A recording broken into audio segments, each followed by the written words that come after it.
The Madrid Open tournament has finally responded to the backlash they received for not allowing the women's doubles finalists and champions to speak during the trophy ceremony, and the apology was a whole bunch of bull.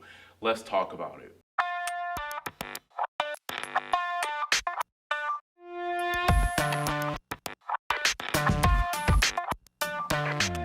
So yes, after dang near a week, the Madrid Open finally issued an apology to their women's doubles finalists and champions for preventing them from speaking during the trophy ceremony.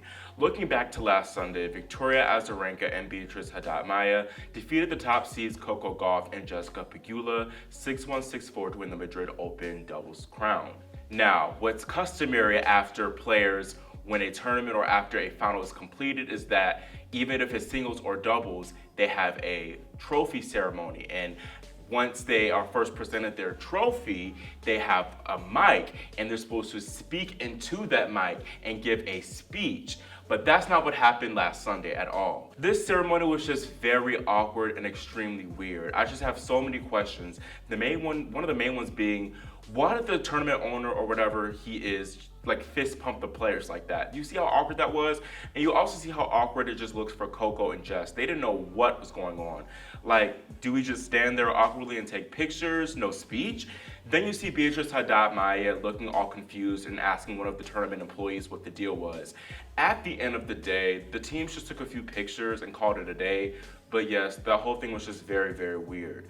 Pegula explained her thought process about the situation during her Rome pre-tournament press conference, saying, the guy was like, now you go up there on the podium, take one photo together. Then Vika turned to us and said, there's no speeches. We were like, what? She was like, we're not allowed to talk. We realized there was no microphone set up. There's nothing. It was very rushed.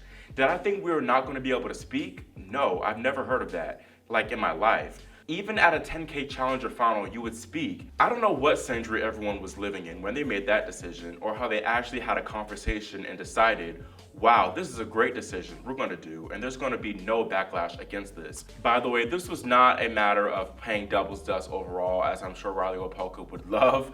All four of the Madrid doubles finalists had an opportunity to speak after their championship, so the tournament was clearly trying to go after the women for reasons that I'll discuss later. I was honestly out of town during the finals weekend of Madrid, so I didn't even know that this happened until Coco Gauff took to Twitter, I think that Sunday, and she addressed the snub, saying, wasn't given the chance to speak after the final today, but thank you to the fans for supporting us in women's tennis this week. Thanks, Jessica, for always keeping it fun on court and hitting unreal clutch shots. Lastly, big congratulations, Vika and Bia. Coco then thanked her and Jessica's team, as well as all the people behind the scenes working with the tournament, before adding, Twitter format doesn't allow me to say everything I would have said during the speech if we had one, but just want to say I'm thankful. Azarenka also woke some tea up, tweeting, hard to explain to my son Leo that mommy isn't able to say hello to him at the trophy ceremony. A lot of people were angry and disappointed that the tournament wouldn't let the women speak, rightfully so. It just makes no sense. The tournament finally came out 4 days later to issue an apology through Twitter. Yes, Twitter. The Madrid Open account posted a quote from tournament CEO Gerard Sobanian saying, we sincerely apologize to all the players and fans who expect more of the move to a Madrid Open tournament. Not giving our women's doubles finalists a chance to address their fans at the end of the match was unacceptable, and we have apologized directly to Victoria, Beatriz, Coco, and Jessica. We are working internally with the WTA to review our protocols and are committed to improving our process moving forward. We made a mistake, and this will never happen again. Now, that apology to me was pretty pathetic, as it literally gave us no reason as to why this entire thing happened. Why didn't y'all let them speak to begin with? Why? You know? Now, I have a strong inkling as to why this happened, and I feel like it's all tied to the tournament director and who's a player, Feliciano Lopez. The drama all started when Twitter user Slayer Fritz pointed out the difference in Arna Sabalenka and Carlos Alcaraz's birthday cakes they were given by the tournament. In a now deleted quote tweet, Arna put 3 sad face emojis, and then Vika quote tweeted herself saying, couldn't be more accurate on the treatment. I definitely think Vika's tweet was the major reason the tournament directors silenced the players, as Feliciano Lopez then quote tweeted Azarenka himself saying, I'm surprised with this reaction after this gesture. Number one, Carlos had just won his match to reach the final. Number two, he was playing on center court. Number three, the tournament is played in Spain, even though it is an international event. P.S. I hope Rune wasn't also upset by his treatment. Given my personal opinion after this cake drama, I do think that people were doing too much and they were just trying to find an issue out of nothing. We have to realize where we are. This is the biggest tournament in Spain, and it's the 20th birthday of Spain's biggest tennis star at the moment. I said at the moment, no offense to the Rafa fans. The tournament wanted to do something extra special for their biggest home country player that's in the tournament, and there might have been a more strict cake budget, which is why Sabalenka and Rune's cakes weren't as big. Rune's cake, as we can see, was also single-tiered, but people mentioned that Holger is not a slam champion like Arna and Carlitos, which is true. However, I look at it this way. If the Madrid Open, if this tournament, because Carlos and Arna, they were born actually on the same day. So if this tournament was held in Belarus, I guarantee you, I'm 90% sure that Sabalenka's birthday cake would be bigger than Carlitos's. At least I'd hope so. That's how it's supposed to be, in my opinion. Carlitos' cake should be the same size as Arna's, is equal. We should have equity in the birthday cakes. No, there's just different things. The tournament is held in Spain. You know, I just feel like it's common sense. I feel like they were just obviously doing way too much. Now, I do need to get on Feliciano for this tweet because it was just very unprofessional. You're a tournament director. It's unprofessional for you to be responding to players like this instead of handling things behind the scenes. It gave me very much immature. It wasn't even an issue. It would have literally died down, but he just added fuel to the fire by responding to it. He could have just let it go. Other people were already bringing up the fact that Rune's cake was just as I guess small as Arna's, so he didn't have to do that, but he did anyways. But this just to me indicates that Lopez is a bit sensitive, and he likely has a big ego, and is probably one of the main ones who made that final decision to snub the doubles players overall. A day after Cake Gate, Sabalenka won the women's tournament, and she made a joke about the dessert dilemma, attributing her finals win over Swiatek to the cake. Now there was another moment during the speeches which really probably set Lopez off, at least to me. Towards the end of her speech, Iga Swiatek essentially complained about having to play her semifinal match at 1 a.m. It's a really beautiful city and it's a pleasure to play here in front of you guys.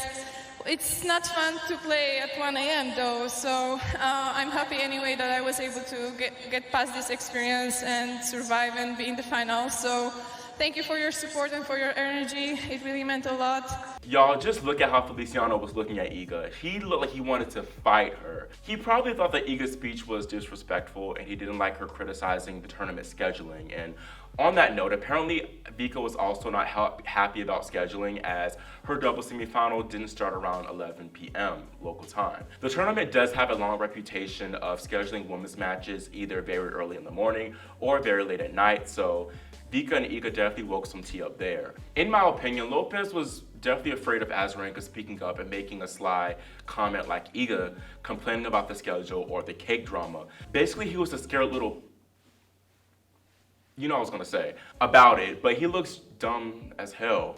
You don't do that. You do not silence players. What you do, you were worried that someone would call y'all out for being sexist, but you literally did something sexist by silencing the women's doubles players. Make that make sense. Now, the tournament organizers and Feliciano were already likely on edge with the whole sexism allegations because a lot of people were criticizing the tournament for replacing ball kids with models who were wearing crop tops and miniskirts. And for the men's final, they actually swapped those skirts for baggy shorts on those female ball girls or models. I guarantee everything would have just been a-okay if they allowed the women's finalists to speak, but once again, they played themselves. Azarenka actually spoke out about Lopez and co. probably being afraid of her speaking out against the tournament, telling the press in Rome, "You've known me for how many years?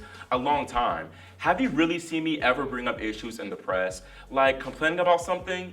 I'm asking that because it's something that I want to be reflected of my character, that I prefer to deal with issues or comments or feedback in person, and I've done it for my entire career. Sometimes it's not heard, it doesn't work. I don't want to make too many comments. I believe to give people the opportunity to figure out what's the best course of action. Do I think it's unacceptable? Yes, it's absolutely unacceptable. Gauff says that she received an apology from the tournament officials, and she kind of alluded to the fact that the drama was spurred by Azarenka's tweet. "I was told it was a situation that didn't involve me that happened," Gauff said. "I'm not going to go into that situation. People probably know what it was, but yeah, that's what I was told. I said the situation for me was not deep enough to not have a trophy ceremony. I think that we worked hard to get to that final. She continued to say, I think it was just more about the principle behind it, that in future cases, maybe me or somebody else criticizes the organization or tournament, maybe deeper than what was said. I don't know, maybe racism, homophobia, something like that. You just can't cut, no speech, no nothing. You have to take those criticisms. I completely agree with Coco, first in the fact that the tournament robbed those players. They worked so hard to make that final. This is a WTA 1000 final. And like Pegula said, even at a 10K tournament, they allowed people to speak. So you have this big stage. You pride yourself as being one of the most prestigious tennis tournaments ever in the world. And these women, the doubles finalists, literally make the final, and you rob them of the opportunity to speak. That's ridiculous. That's crazy. And it also harks back to a point. I know Art said earlier that it wasn't necessarily about, doubles. I honestly think that that did have a part to do with it, because if Azarenka was like in the singles, they would have allowed her to speak. So that also harks back to the point of them not taking doubles necessarily as seriously. Honestly, they would have never done that for singles. So that's another whole other conversation that I have to have later on. But focusing on this whole situation right now, the tournament handled this the worst way possible. You cannot silence players and avoid any and all accountability. You have to take it on the chin. You have to learn from it. Azarenka is represented by IMG, who actually owns the Madrid Open, and she said that she received an apology letter from them, IMG.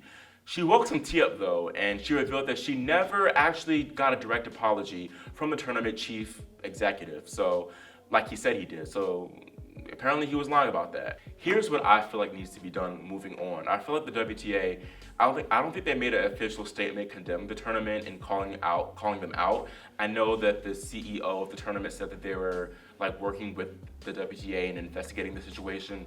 No, y'all need to come out and make a statement condemning Lopez, condemning this tournament, because this is unacceptable. You can't do stuff like this. Another thing, the press need to press Feliciano Lopez, because I strongly believe that he was behind this entire thing. Why has he not apologized himself? Why has he not said anything at all? Where is your apology, Feliciano? Where is it? Now, the tennis at this tournament was actually very good. Both finals delivered. They were just exceptional tennis.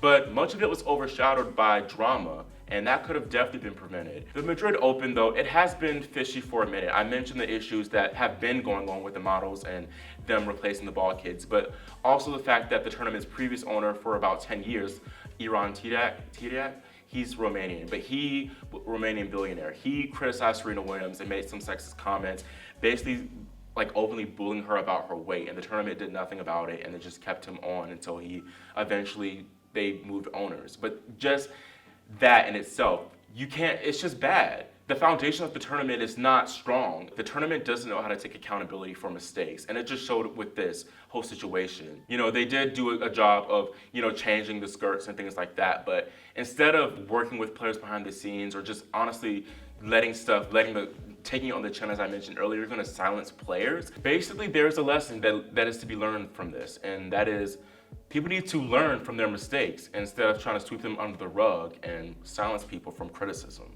That's all I have for this video, and let me know in the comments what y'all think about this entire mess. What are your thoughts about all the players' comments? What are your thoughts about the Madrid Open's apology? Do you feel like it was a good apology?